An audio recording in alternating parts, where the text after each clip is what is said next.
Years and years and years. My father, Michael Bentine, was, well, he was the wildest man I know.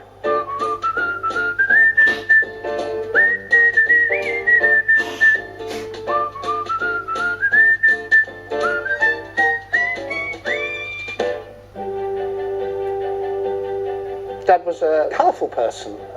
To me, he was just Dad. In fact, I think I had a pretty normal childhood. Folkestone was where he grew up. This is where he kept his boat, and it was a boat that we went on a lot. He called her Square World after his absolutely bonkers TV series. And a very warm welcome back to Square World, not only to our viewers at home, our family's gone away on a holiday, but also to our studio audience, whom we see wending their way into the studio tonight. It was the radio show, The Goons, in the 50s, that first really made his name. He did the first 40 shows, and then he was offered his own radio series. He didn't really like leaving Harry and Peter Sellers and Spike. They stayed lifelong friends. He's opened fire, Dad! Why? There's a cannonball coming! Right, I'll see you after the ball is over! Then came TV, The Bumbleys first. He played an eccentric professor visited by 3 aliens from the planet Bumble. I came along in 1959. I'm the second youngest of 5. My brother Gus died in 1971 in a plane crash. He and a friend went flying. Their plane came down in Woodland. The wreckage wasn't found for 2 months.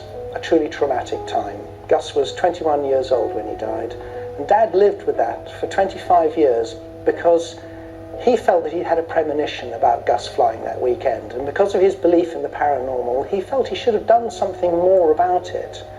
But despite that, he carried on working through the whole period that Gus was missing, and after he'd been found as well. It's such a brave thing to do.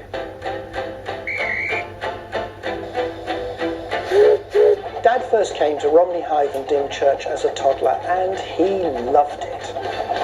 This was his paradise, powering along the Kent coast in a 1/3 scale steam locomotive.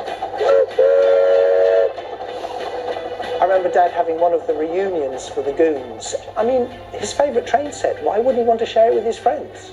Ultimate toys were always his aim. I can remember hot air balloons was a particular fascination. We built one out of tissue paper. It landed on the thatched cottage next door, and I'm left with the hosepipe trying to explain to the neighbours. Dad adored the railways train set. When my youngest was born, he gave him a train set of his own.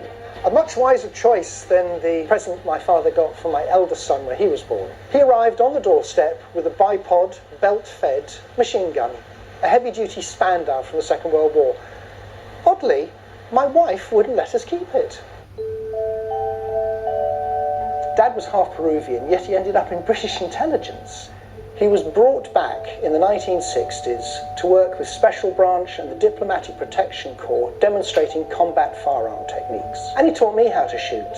At the tender age of 8, I could field strip 30 different guns, rifles, revolvers, submachine guns. He had a shed in the garden where he would design every single aspect of every program that he produced. In fact, he said that he used psychic abilities to be able to see and understand sketches. That's how he wrote. Dad was always a celebrity. Fame was something completely subsidiary to my father. The thing that came first was family. Dad died when he was 74 years old from prostate cancer. He'd been in a coma for quite some time. I don't think he really knew that I was there. And then a friend of his arrived by helicopter, the Goons fan Prince Charles. He came into Dad's hospital room, held his hand, and Dad started waking up. It was extraordinary. He turned to Charles and said, "Good God, what are you doing here?" We all started laughing. The whole family was there. After about 45 minutes, Dad turned to us and said, "I think it's time for me to have a rest now." And that's the last time I spoke to my father. He died the next night. He was the nicest person I've ever met, biggest kid I've ever known. Definitely the man full of mischief, and I miss him dreadfully. Great film, that wasn't it? Touching film. Thank you so much to you, Richard, for sharing your memories with us. All right, now